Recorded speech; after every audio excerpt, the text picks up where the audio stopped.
miles an hour or so going into the corner, and I'm not sure if their guidance algorithm just kind of took them down toward the center there. I'm not sure exactly what happened.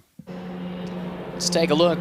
This is a much different entrance to turn one than we've seen from the others, and perhaps one of the challenges here at this track, you've got multiple layouts. This is the road course that is utilized by a number of different series.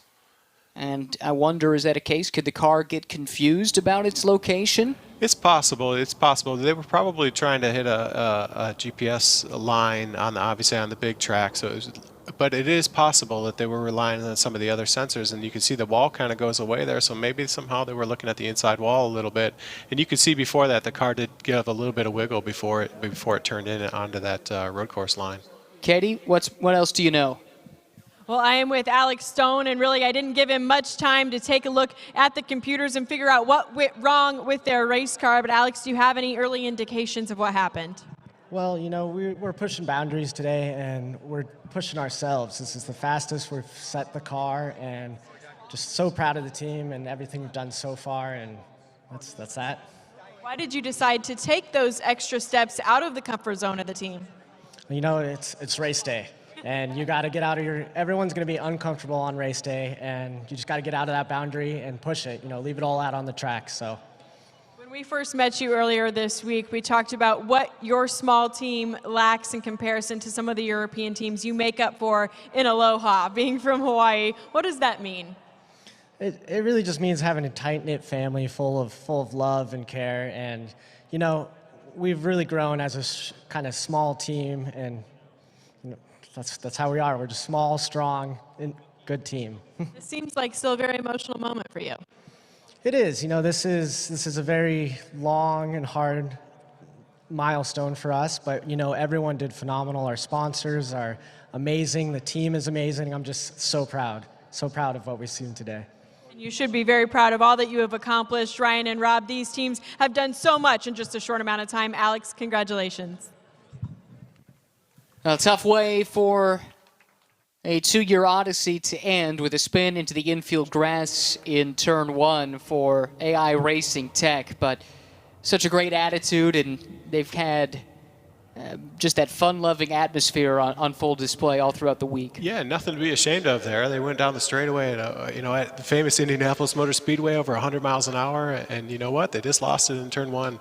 And nothing wrong there. They've been outstanding competitors in this series, and you know, you could see it on his face in the interview there. They're a little bit disappointed, but you know, they really have had just a great attitude, and everything about sportsmanship you can think of they have displayed this week, and it's really pretty cool to see them go. It's probably as fast as I think they've ever gone, and they really went for it today. It was a big check on the line, and they tried for it, and no fault there. Hit 115 miles an hour down the front straightaway. Yep. This is a team that was really struggling earlier in the week. They had a breakthrough on Thursday, but there was some concern that they wouldn't have met the criteria to race today. They accomplished that on Thursday and showed just how far they've come here today. Yeah, and you know, as the series or this competition was building up, the teams all started actually in what they call teleop mode, or what we consider remote control mode, where there was a vehicle, a follow vehicle behind the cars, and then what they did was they slowly took control away from what was happening in that follow vehicle and took over with their autonomous algorithms. And you know, over time, they eventually even broke loose of that follow vehicle, and they did that recently. And that, you know, really all that follow vehicle had in it was an emergency stop. But you know, you have to be really confident in all of your algorithms to break away from that, if you will, and so that way you know, that follow vehicle was really there to help them hit an emergency stop in case something went wrong really fast. And so they're just getting used to that. They demonstrated that, which is a very hard thing to do, and they, you know, they had a pretty good showing there. They really did. We talk so much about the brain power as part of these teams, but the operation tasked with setting up and looking after these high-tech race cars, there's no shortage of brain power on it as well, Katie. And if you are a race fan here for the Indianapolis 500, you know the name Juncos Racing very well, as they made history a few years ago, knocking McLaren out of the Indianapolis 500. Ricardo, now your team Juncos Hollinger Racing makes history here at the Indianapolis Motor Speedway once again. What does that mean to you? It is huge. I mean, here we are again in Indianapolis Motor Speedway.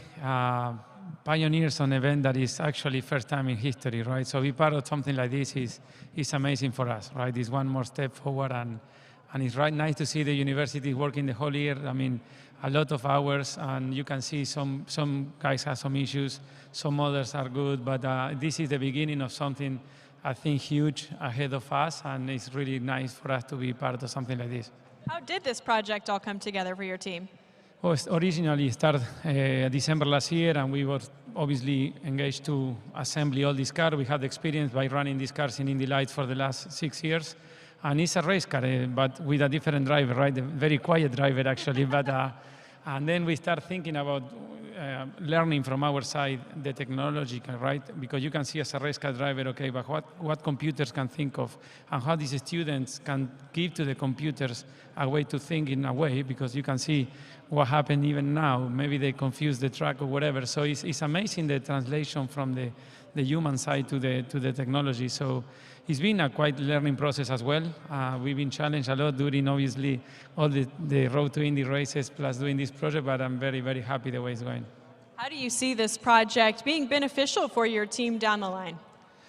I think it's going to beneficial everybody in general. For us, is the way I see it's an opportunity to develop huge technology that in the future can be applied for our normal life, can be maybe city autonomous, and I imagine myself develop some technology for police cars, ambulance, and our normal life maybe can be beneficial for something like this. And maybe for the real racing as well. Maybe IndyCar can be beneficial as well from some technology that can be developed through autonomous. So I think it's the beginning for a huge potential future on technology, and you never know where we can go from here. The sky is the limit. Thanks so much for your time, Ricardo, Ryan, and Rob. I'm starting to hear some engines fire up down here in pit lane once again. That's a great sound to hear. The cleanup is complete after the spin for AI Racing Tech. And up next is the Euro Racing Consortium, which is made up of multiple universities from Europe. That was the AI Racing Tech car up on the tow truck being taken back to the garage area at the Indianapolis Motor Speedway. But Euro Racing, representing the University of Modena and Reggio Emilia in Italy, as well as the University of Pisa in Italy, plus ETH Zurich from Switzerland and the Polish Academy of Sciences, all working on this project together, but it's all Italian staff here on site. This is one of these amalgamations that developed over the course of this program. I'm not sure if we've touched on this yet, but when this was announced, there were almost 40 schools interested in participating, and some dropped out along the way, some couldn't find the finances to make it work, but still wanted to, and that saw them merge with other programs that were pursuing this, and you get a consortium like this one as a result. Yeah, and it's wonderful to see, right? We're combining these four great universities here together into one team. They really, I think all of the universities spent time trying to understand what they didn't know, right? What their gaps were in their algorithms, and built teams around that. And in some cases, the universities may only have a few students on each part, but if they're an expert in one area, they really contribute a lot to the teams, and it's a very efficient way to move forward and be competitive here. Now this team, if we talk about teams going off into the unknown, this is probably the most exemplary of that, because they've been dealing with some hardware issues with their GPS system that has cost them significant track time, so they have not been on track much at all in the last couple of days. Yeah, they've been one of the strongest teams throughout all of the practice sessions, but they had a little bit of a electronics issue that was quickly sorted out, but they lost almost all of the day on Thursday, and then of course it rained out on Friday, so one of the teams that really are pushing into the unknown a little bit right here. But they looked really good this morning in warm-up, and I feel like with the strength on this team, they're going to be up to the task here. My takeaway from speaking to their team lead, Professor Marco Bertogna, yesterday was something that you touched on earlier, the limited amounts of real-world practice that you get. A lot of these students are used to training things in the simulator where you can run many, many, many iterations in a short amount of time. It's not as resource-oriented or restricted as the real world, or certainly time-restricted as the real world, and learning on the fly how to prioritize time to take advantage of the few chances you do get has been all important for them. Yeah, and it really starts with a lot of discipline, right? Making sure that you calibrate those simulations really, with a lot of detail, and that is a process that you slowly step up in detail and in accuracy. If you can get that right, then you can survive with a lot less track time, and you can ramp up with a lot less track time, and really do a lot of your development overnight. You may only be on the track for a few hours a day, or maybe even a few minutes a day, but those other 24 hours, computer algorithms are crushing away at training your software or whatever you want to be doing, and you have easy ways to validate it that way. And so if they were able to do that slowly over the last couple of years, they're gonna be at a huge advantage today. This is the out lap. They'll have the one warm-up lap prior to the 2 timed laps. The average of those 2 timed laps, the average speed, is what sets the ultimate finishing order, and the top 3 speeds advance to a shootout for the $1 million check provided by the Lilly Endowment at the end of this groundbreaking competition, the Indy Autonomous Challenge, powered by Cisco. You see the car weaving back and forth, and again, for those who aren't constant followers of motor racing, this is done with the idea to try and build some of that tire temp, especially on a day like today where the clouds have started to roll in, ambient coming down, you don't have the sun to heat the track, and trying to find that perfect mix of track and tire temperature to create grip. That has been a storyline throughout the week. Yeah, it certainly has, and I know the race organizers have done a good job of working with Bridgestone in this case, and making some great adjustments to the setup, and it's really added an interesting and complex piece for the teams, right, to figure out how to do this. It's not simple to do these kind of quick jerks on the steering wheel back and forth and maintain control of the vehicles, and every team will do this slightly differently. You can kind of drag the brakes a little bit, or you can accelerate and brake hard, or you can do this kind of swerving technique as well.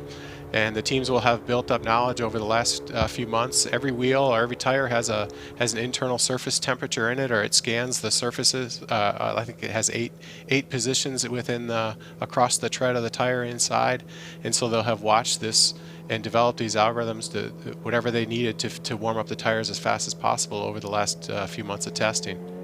You can hear them speeding up a little bit here as they go.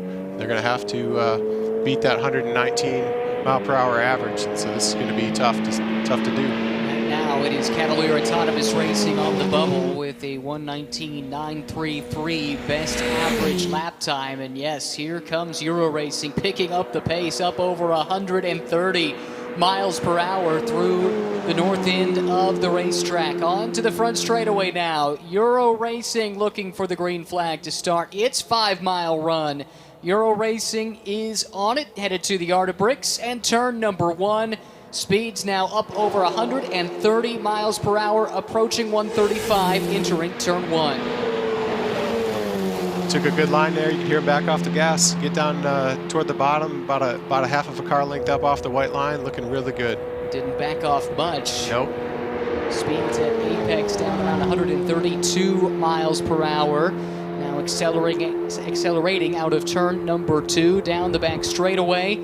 This is a team that's been heavily involved in F1 10th. Each of its constituent universities, it seems like, has participated at one point or another. And talking to Madur from the Cavalier team, he said it's been interesting watching some of those that he's helped coach up in F1 10th and competing against him and beating him in that competition. We might be seeing something similar here as the Cavalier squad waits on the bubble, keeping a close eye on what kind of speed Euro Racing can achieve out of turn number 4, looking for the white flag.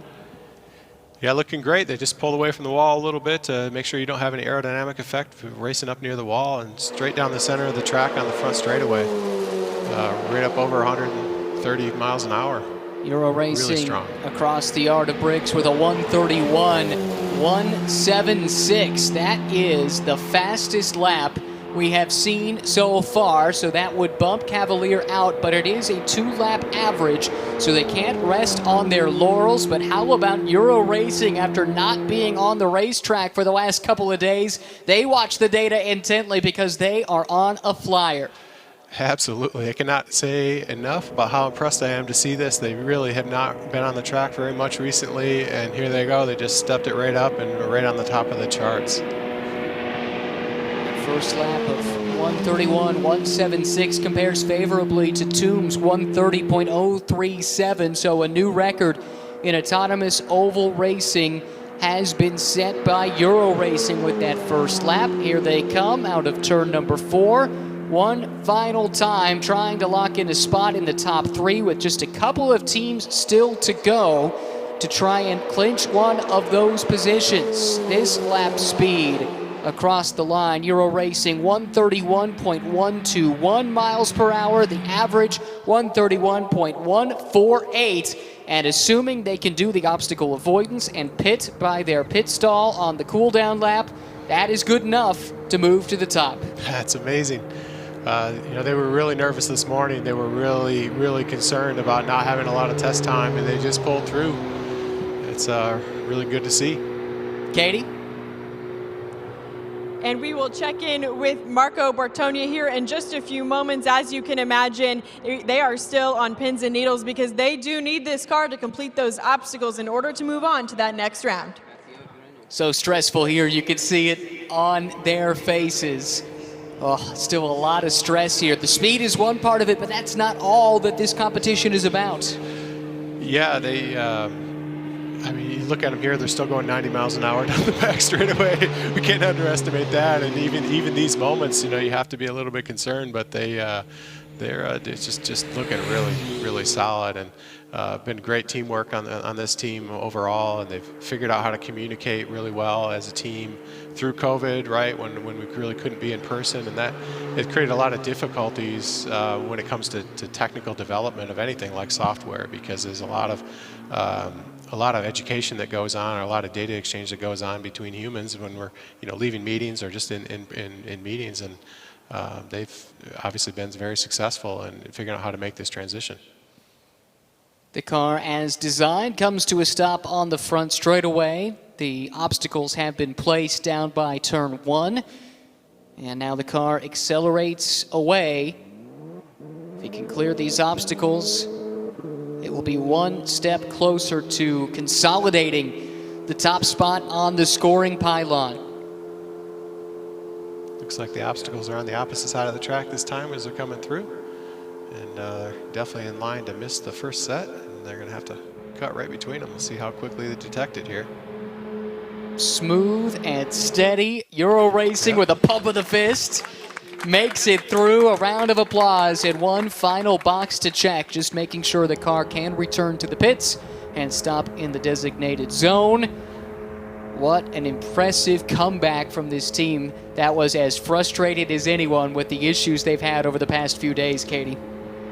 And as you can imagine, there were just some pretty big celebrations down here in the pit for Euro Racing. Marco Bertogna is the professor associated with this team. Marco, you guys told us that you were coming into this competition completely blindfolded. That seems like a big step for a blindfold. It was a giant leap of faith. We didn't have time to test yesterday and the day before, so we had to set up a lot of different stuff, and the guys were incredibly good in understanding from simulation which are the parameters, which are like the correct parameters. Also, thanks for the other teams for sharing some insights. So I really thank Munich and Polymove for sharing their data.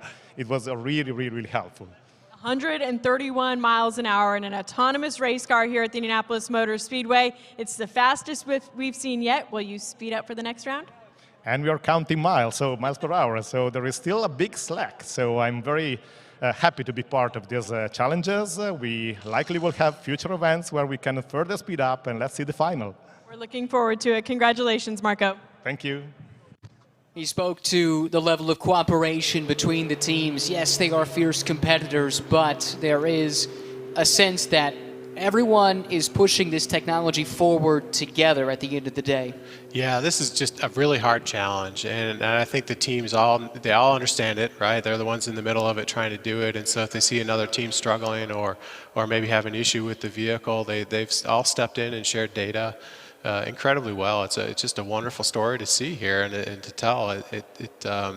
is really what the energy you could feel down in the pit area this morning. The teams all became friends. They made lifelong friends from around the world during this competition. In these several months they stayed here in Indianapolis. And to do it during COVID, of all times, to make global friends, there's probably not many activities that were able to achieve that over the last 18 months. No, definitely not. And you know, it's really been devastating to a lot of the universities around the world and the educational process. And you know, that you have to give the ISE a lot of credit here for figuring out how to navigate this situation as safely as possible and to make this happen for the teams. There's the car stopping in front of its pit stall. So mission accomplished for Euro Racing. They go to the top of the leaderboard, currently leading Tomb and Polymove, the top three, all perhaps not coincidentally coming from Europe. It goes to show those universities, they've been working at this for a while. Yeah, experience definitely matters, and most of them have been working on driverless racing for maybe 3 or 4 years. Pretty much all the universities have been working on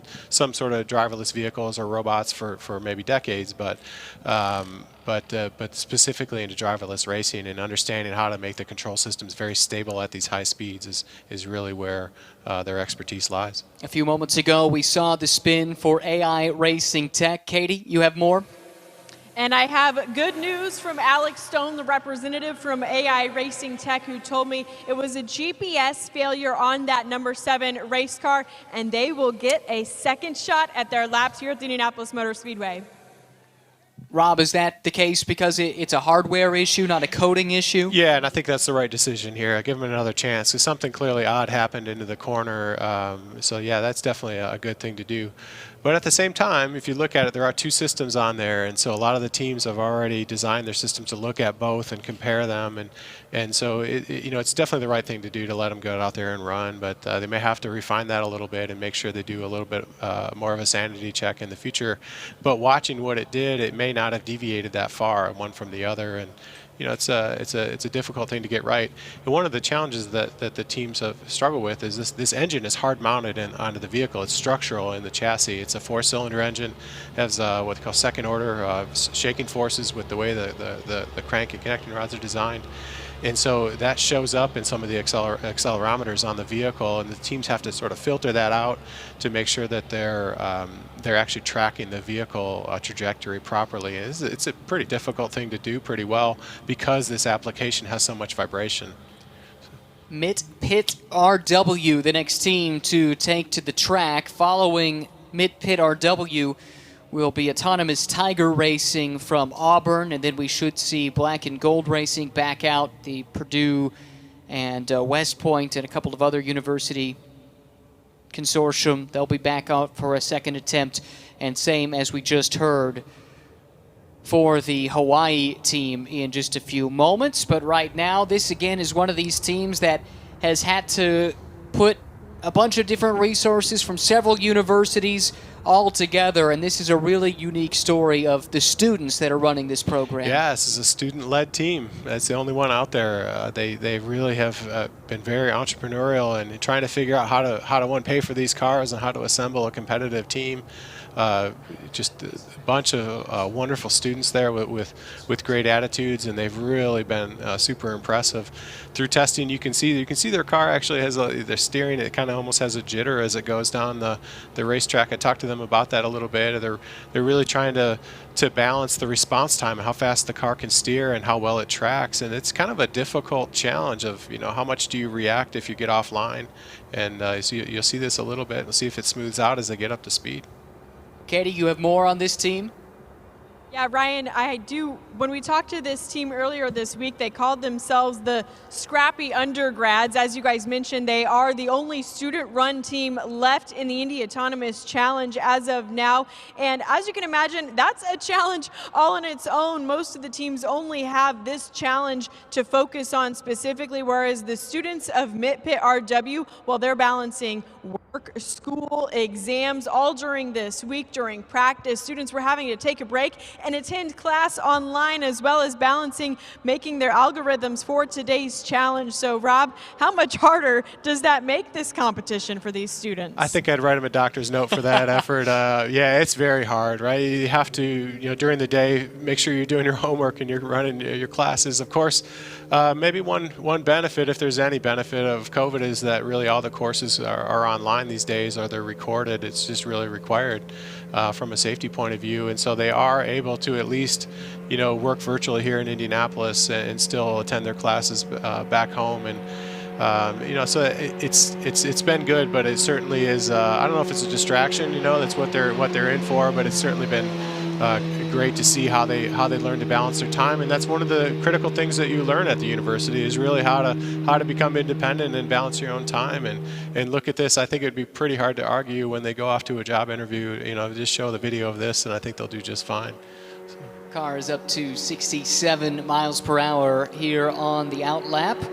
Coming around to begin the warm-up lap. MIT Pit RW. The MIT is MIT. The Pit is the University of Pittsburgh. Then a couple of other universities are involved as well. Rochester Institute of Technology and the University of Waterloo in Canada. Oh, big crash there on the exit of turn 4.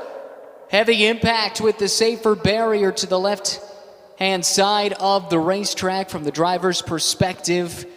And that is the biggest impact I think we've seen so far. Here's a replay. Rob, what do you make of it? Yeah, it looks like something in maybe their localization. It was almost like they were in a tire warm-up, or maybe they got into sort of an unstable situation and got behind on the steering and went into the wall. It'd be interesting to see what their data shows and what happened in that circumstance. But it was a pretty bad location to have that happen, right at that really narrow entrance of pit road. Let's talk a bit more about the steering on these cars. People at home might have heard of drive-by-wire, where electronics control effectively what the pedals do in the car, but this is something that we haven't seen much of. This is steer-by-wire. Yeah, so it is basically an electric motor that sits on the steering rack that just takes the place of the steering column and steering wheel. And it's a really interesting system that it has it sounds kind of interesting that, hey, I could remove a steering wheel, right? But what they do is they have a whole bunch of sensing systems on there that are redundant and checking all the time that the system is healthy, and it's pretty neat to see. But it still doesn't solve the problem that a human driver has of getting baby behind in the steering and losing track a little bit and getting into the wall. But it looks like they'll just have to run through the data tonight and learn and see how they can adjust their algorithm going forward. The good thing is you have these wonderful people at Juncos that will get this car back together in no time. I think you interviewed Lauren earlier, and what she's always told the teams is it's only a car, we can repair it, don't worry about it. So they'll get them back and ready to go in no time. One more look at the first wall contact of the Indy Autonomous Challenge, powered by Cisco. MIT Pit RW. And this is the reaction. Heartbreaking for the students that have been hard at work on this project for the last couple of years. This is another instance of teams that pooled their resources together just to be here. Katie. Yeah, and Andrew Saba is the team lead for MIT Pit RW. Andrew, you had a little bit of time to look over the data. Were you able to figure out what went wrong? Yeah, the only thing we can really tell right now is that it looks like there was some kind of GPS failure. It potentially might have been yaw, it might have been localization, we don't know. But just from our initial look at the telemetry of what we got back while the crash happened, it looks like there was a GPS failure. Right before our run went out, we were having some GPS issues. We thought, we had them resolved before we went out, but it just wasn't stable, it seemed like. So that looks like what happened. We saw the heartbreak on your team's face right as the crash happened. I feel like I can still kind of hear it in your voice, but you called yourselves the scrappy undergrads. Will you continue? Oh, of course. This is merely just a scratch. We'll be back. I can guarantee you that. Just being here is enough of a success for our team. The amount of challenges just to get to this day has been an immense challenge. Just being here, I'm so proud of our team and everything that we've accomplished. We will be back, and we've got more races to come. And Ryan and Rob, as you can imagine, Andrew also told me they will not be able to make a second run. It looks like that damage is too extensive. Yeah, certainly. That's going to need a new left front corner for sure and a new wing, and there's no time to get that done. He mentioned a couple of ideas as to what the GPS failure might have been. Can you translate for the layman like me? Yeah, it's really hard to say.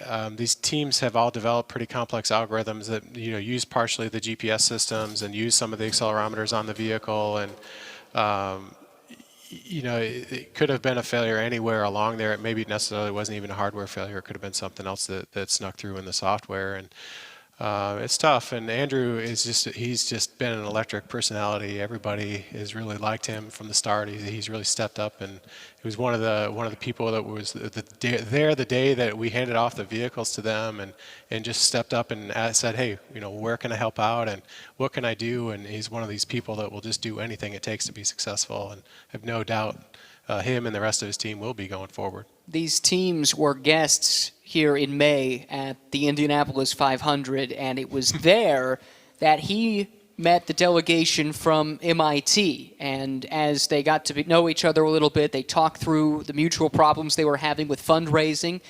Let's be honest, this is not a cheap enterprise to undertake, and they quickly realized that the two could help one another. And the analogy that he gave me was, it's kind of like getting on Tinder and reaching out and making a contact for the first time, and that's how this relationship, if you will, grew between the two programs. They kind of felt each other out for a little while. They decided they were compatible. They had mutual goals and aspirations.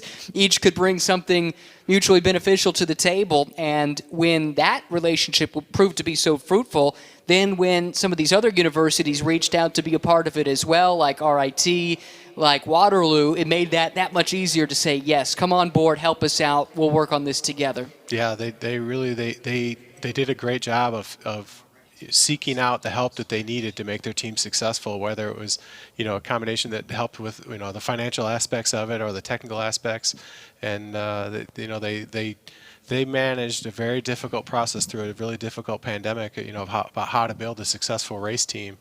And it's pretty hard to argue with the level of education they got during that process. Really interesting program. One of the major members of the team as well, especially from that pit side of the program, Nayana Suvarna, she doesn't even have a driver's license. Yeah, that's right. You see that more and more these days.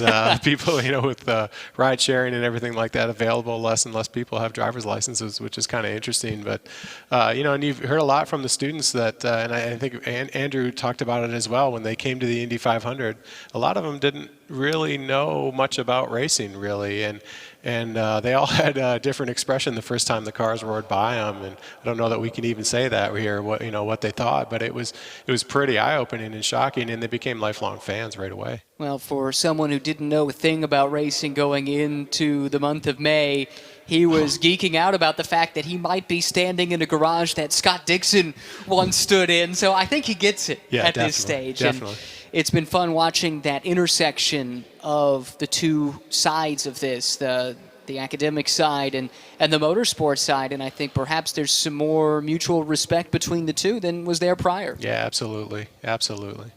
Just seeing the level of effort these teams have put in and the speeds they're getting up to today, I think it's really going to impress some people around the world in the motorsports world. Well, again, it's worth noting that this team, that MIT, Pitt, RW, and Waterloo, RIT and Waterloo program, they almost weren't here. They basically set themselves a deadline of October of last year to raise the money needed, and that's when they started working on some collaborative aspects and somehow found a way to make it happen. And the funny thing, so many of these teams, when you talk to them, they'll say, we heard this advertised, we went to our professors, and the professors said, absolutely not. Yeah. There is no way that we can do this. And they eventually had to talk the professors in. On the pit side, it was the other way around. The professors came to their robotics club and said, what do you think? And Andrew, who we heard from a moment ago, said, no, there's no way. But over time, he was coaxed into it, and here they are competing at the most famous race course in the world. Yeah, and it's interesting to hear that because every university took a little bit different approach of how they were going to adopt this. And as a professor, this is one of the things you always are working on. What is the best way to motivate students and to keep them going down the right path and a path that's really pushing forward so that they're going to be successful out into the future. So it was good to hear that they had a professor step up and say, hey, enter this competition. And certainly everybody that heard about it initially was a little bit nervous. It's a pretty ambitious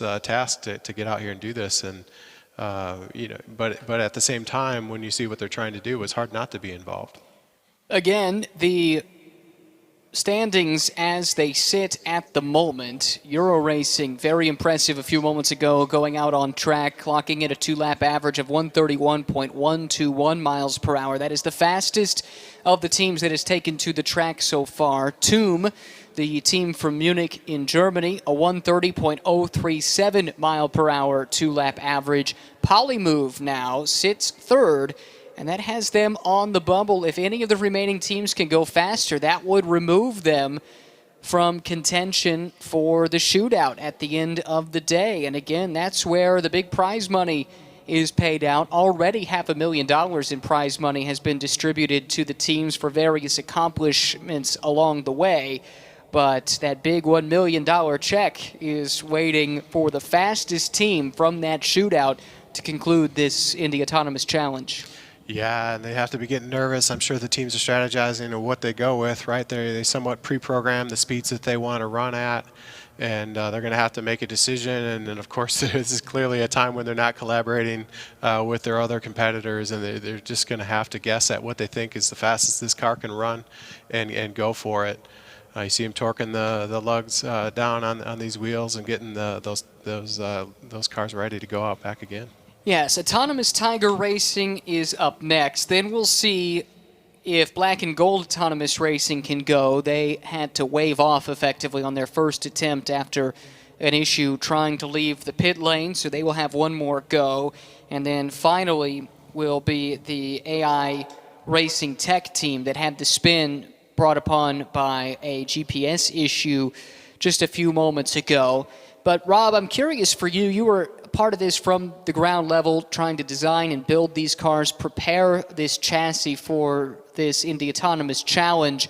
And one of the questions, I think, and it's something so cutting edge, is why is the engine still an ICE? Why still internal combustion engine when electric is the way that so many manufacturers and even racing series are going in recent years? Yeah, it's a great question. We were asked this all the time, but what we did is we sat down initially with our students and we said, okay, what should the powertrain look like on this vehicle?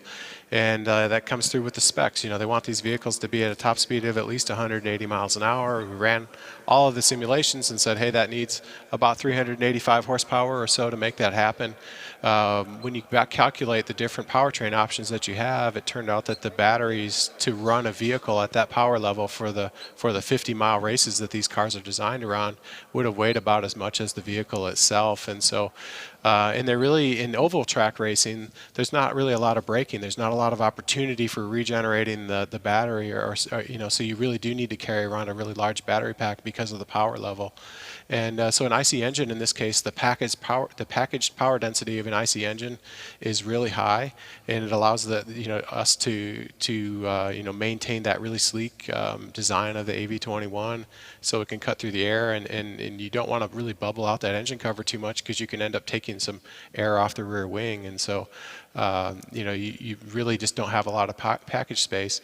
And it's also about just managing risk. We knew an IC engine could go in here and get the job done and run them really as fast as they want to go. So it's really more a competition around software. And so they, we decided to do that and implement it, and work with partners from all over the world really to make that happen. Taking a look at the second fastest car here today. This is from TUM Autonomous Motorsport, the German team that was the first to crack 130 miles per hour over the course of its 2-lap average, and they're getting that car set to go because we might be closer to that shootout than we initially thought. A couple of updates from the pit lane. It sounds like heartbreak for the black and gold autonomous racing team that consists of Purdue University, the United States Military Academy at West Point with IUPUI, the Indian Institute of Technology, Kharagpur, and Universidad de San Buenaventura in Colombia. This is the team that had to wave off on their first attempt, and the reports we are getting is they are not going to be able to turn laps, which is a real shame considering all the work that they put into this event to be here. That is still not 100% determined, so we'll update you when we get full confirmation, but that is the report we've received. Similarly, for AI Racing Tech, they had intended to go back out, but the report we've received there as well is that they are not going to be, which leaves us with potentially the autonomous Tiger racing team from Auburn University. And this is a team that had some question marks hanging over it coming into the competition today. They are so responsible in so many ways for the 9 teams being here with the efforts that they put in to build the baseline software from which everybody else has branched out. The word is that they will not be attempting a full run, but will do some exhibition laps here so they can say that they've had the chance to run at the Indianapolis Motor Speedway. And if all those things hold true, then we will be moving directly into the shootout with our top 3 teams, Polymove, Euro Racing, and Tomb. Yeah, I'm really relieved to hear that because they've been one of the best teams through the whole time. They struggled a little bit recently, but from the very start, Will Bryan has stepped up and said, "Hey, I'm going to make sure that we take the lead here and educate a lot of these other teams about how the vehicle works." They were the first ones to really sign up for a vehicle and move forward. So it's good to see that they're going to get out on the track here, at least give it an attempt, because they really have kind of won that teamwork award the whole time and help support the other teams and provide software to some of the other teams if needed, and really looking forward to getting them out on the track. Another team that falls into that category, especially with some of the challenges for the international teams, has been Purdue, because Purdue has gone out of its way to help with travel, help with visas for some of the international students to be here for an extended period of time. Again, these teams, by and large, they've been here since late June into July, in rare instances a little bit later than that, and that's an extended amount of time to stay out of your country, especially in times like these. Yeah, and Purdue was able to set up an educational program to help with the visa status so that these teams could come in and truly learn, right? This is an educational experience for the students, and so they were able to set it up and run that through Purdue University to allow them to travel into the country and compete in this event. And it's really good that they were able to make that happen. It's difficult to do during the pandemic, but Purdue stepped up and found a way to do it, and it truly is just a great educational experience that they're getting. So it's definitely within their mission to do that. And back to the Auburn team, you mentioned the recent struggles. They were fairly successful testing on the short oval at Lucas Oil Raceway just up the road in preparation for coming here. And the thing I found interesting talking to the team was the amount that they had to change in their code to take into account the differences between the two circuits. Yeah, and this is really the approach that you might take. There are just different ways you can look at the problem, and some of the teams really tried to make their software so that it wasn't really dependent on the track. You maybe just enter in a track and a path, and all the software could readjust automatically.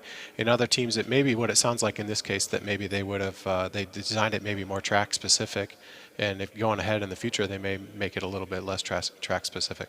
Katie, what's the latest on the Auburn team? And unfortunately, the Auburn car will not be making laps today. It has been a very tough past 24 hours or so for Will Bryan and the Auburn Tigers. Will, what's going on with the car this morning? So basically this morning we went out for our testing run. We had some issues on Thursday that we tried to fix, so when we went out this morning, it was the first time we had seen because of the weather yesterday, and we hit the wall a little bit, just a little bit, and so we kept going, we went around, it happened again, so we decided to bring the car in And so we kind of try to figure out what happened and make a change to fix that so we could still put on a show for our fans and supporters, which have all been really gracious, and we're happy to have them here, and sorry we can't go out. But the change didn't seem to work, and so we're not getting a very good path out of here, and so it's just not worth risking it. Ryan mentioned just a few minutes ago some of the teams that had to really convince their professors to participate in the Indy Autonomous Challenge. He was talking about you. You were that guy convincing your professors at Auburn University to come out here to the Indianapolis Motor Speedway. Because you are such a gearhead and a race fan, you still turn laps here at the Indianapolis Motor Speedway. What does that mean to you? It means a lot to me. You know, today is disappointing, but the journey we've been on has been really great. We were the first team to drive autonomous at the Indianapolis Motor Speedway, which was a big step for us. We got to do a lot of multi-vehicle testing with our European friends over the last month. And so there's a lot of things that we've gotten from this. We've, like ourselves, pushed the technology forward, even if we haven't been able to show it today. And so our eyes are really looking forward to the future and how we can continue and really show to all of our supporters what we've been up to. How can you continue? What's next? So we hope to race in Vegas. I think there's a few people that still have to be convinced, but that's our hope. And you know, we want to be the comeback kid and really show people what we have. What a great story that would be. Good luck, Will. Thank you. Yeah, tough for them for sure, but still a great effort to be here. These are the results. The top three moving on to the playoffs. You can see that 4 teams that did succeed in the 4 required elements. Evidently, Cavalier Autonomous Racing was judged for doing the extra lap effectively on the cool-down lap, so they fall down to 5th despite posting the 3rd fastest time. And Rob, we head to the shootout now with Euro Racing, Toom Autonomous Motorsport, and Polymove set to go for the $1 million prize. Yeah, I'd love to see what the strategy is in the pits, you know, with them right now. What is the top speed they're going to be looking at going at? And these teams have just, you know, really excelled the whole time. I think a lot of people, I don't know if, you know, it wasn't a given that they were going to be in the top 3, but a lot of people expected them to be up really near the top. And, you know, they're showing their experience here and the outstanding teams that they put together. 2 of these teams are the teams that spun earlier this week. How valuable was that lesson now going into this shootout? Yeah, I think they learned a combination of kind of where the grip level was on cooler tires, and also a little bit about how to do steering and throttle control in these race cars. You know, on these racetracks, you really don't want to be backing out of the throttle in the corner, and they both the teams we saw that on. And what it was also interesting here is they took their data that they had from those runs and they shared it with other teams as well. And so they were able to, even though some of the other teams maybe didn't have that same experience, they did share some data there. And that's a great story. The order for this shootout will be from slowest to fastest among the top 3 from that opening round, and speeds do not carry over from the opening round either. So it's a clean slate from here, and the format is slightly different. It's worth reiterating. The plan is to do 4 warm-up laps, then 2 timed laps, and there is no obstacle avoidance. So this is about pure speed.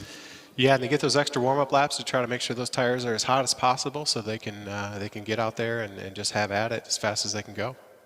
Polymove, Toom, Euro Racing. That will be the order heading into the final shootout with a massive prize waiting at the end of this. How aggressive do you get knowing, well, we're going into the unknown. There is so much that these teams will be experiencing for the very first time with the highest of stakes waiting.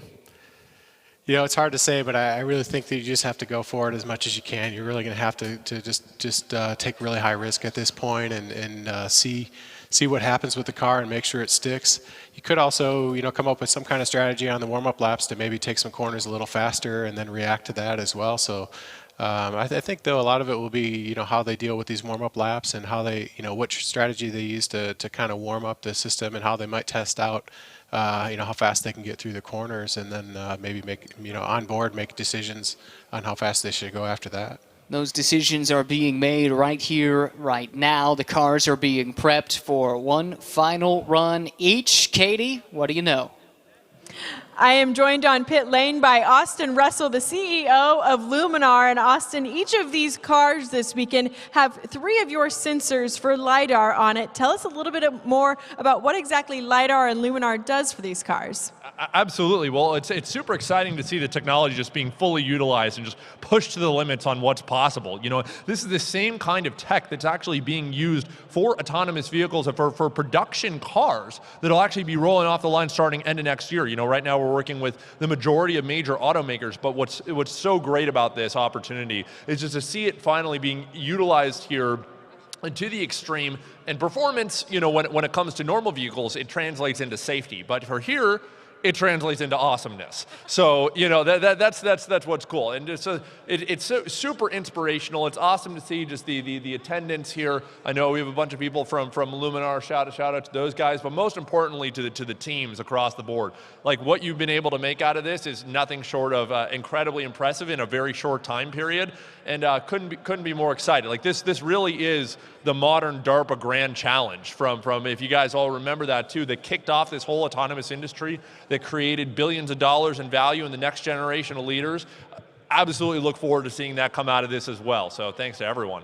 And some of these students on pit lane today may find you inspirational, just a 26-year-old CEO for Luminar. What's some of your advice to them to maybe kickstart their own careers? Never stop building. You know, I think that's the important part, and that's the thing that, you know, they never quite get to when it comes to universities and when it comes to things. And this is where it really makes all the difference. A healthy competition is great. You know, at the end of the day, maybe I'm not always the kind of person that's like everybody's a winner kind of guy. But at the same time, you know, it isn't about that at the end of the day. And for this, it's about the experience of what it takes to be able to make this happen and getting a taste of it. And I think the introduction to this industry in space. And I would say, you know, just never lose that curiosity, the drive, and the ability to build. And when you intersect all those 3 things, that's what can create magic. Thank you so much for your time, Austin. Thank you. Austin Russell, the founder and CEO of Luminar, started that company at age 17, and now they have partnerships with 50 commercial automakers, many of the biggest in the world, and very, very prominently featured here in the Indy Autonomous Challenge. Yeah, and when we, you know, we're trying to build up a sensor package, we looked around at all the different suppliers and their technology. It uses a slightly different wavelength than some of the others, and it really does allow it to see really far down the track, and that's what's needed here. You need to be able to see a stationary object in time that you can swerve to avoid it. You know, these cars are very dynamically impressive. They can change lanes really, really quickly.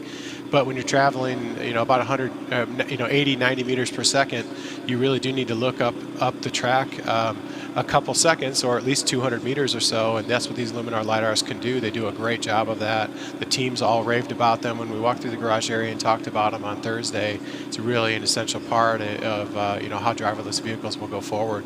We heard Austin make reference to the Darpa Challenge, and that's not the first time that's been mentioned on this broadcast. Roll back the clock a little bit for those that don't remember. What was that competition, and what is its significance here today? Yeah, I mean, I wasn't too involved in this then, but it was, you know, in the mid-2000s, they were really kind of sort of doing off-road racing, and the outcome of that, there were sort of 2 rounds, and the outcome of that was really a bunch of super successful companies that we hear about today. And, you know, all the people that were successful in that competition, they grew this whole tech industry around driverless vehicles. And, you know, they're really, I think, hoping for the same to happen here. And you can see the seeds of that today in these students that are in the pits. Well, we talked too about the process as we get closer to sending the first of the 3 cars out. We're under 3 minutes away from the beginning of the shootout. But the process of learning and doing it on the big stage like this, if you go back to the first year of the Darpa Challenge, which was a 100-plus mile off-road autonomous race, no one made it to the finish. Yeah, the prize went uncollected, but you go to the next year, and numerous teams made it to the end. The technology took huge leaps forward in 365 days. Yeah, and you saw a kind of a similar ramp up here. You know, it starts out kind of slowly, and then all of a sudden these teams start to ramp up. They get used to it. They get to know each other well. They work well as a team. They kind of gel together, and then the ideas start coming together a lot faster, and you see these cars have been rapidly speeding up over the last couple of weeks. That looks like a good sign. That is Spot marching in place with a green flag I guess you could say in hand, in paw.